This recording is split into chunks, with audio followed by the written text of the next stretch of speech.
School children line up to learn about the birth of their country, a troubled journey back in time. For many of these Bangladeshi youngsters, this is the first time they've come to know the details of what happened 37 years ago.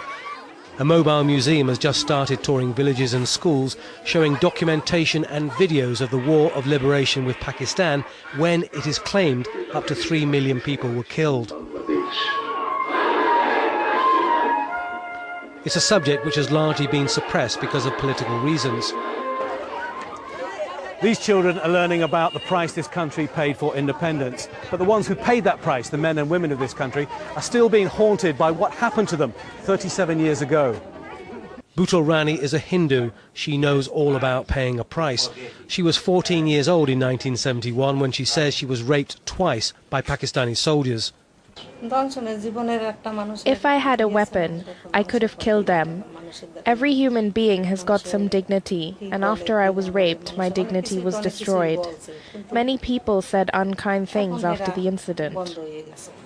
It's alleged that around 450,000 women and girls were raped during the War of Liberation, but Bangladesh had neither the qualified psychiatric staff or the facilities to help them.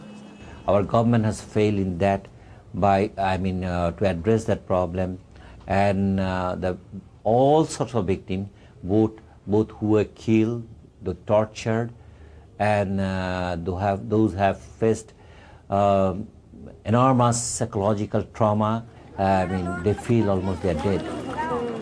Some women committed suicide, others had abortions or gave birth to unwanted babies. Thousands of the newborn were sent abroad for adoption. But many women have carried with them the demons of what happened.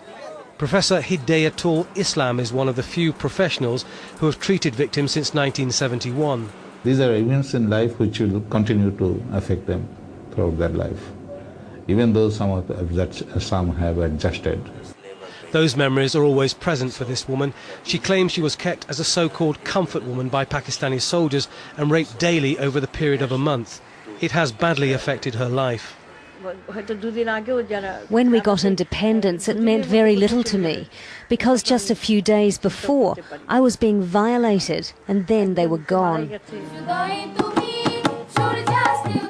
For Firdousi, it's too late, but there are steps to ease the memories for others.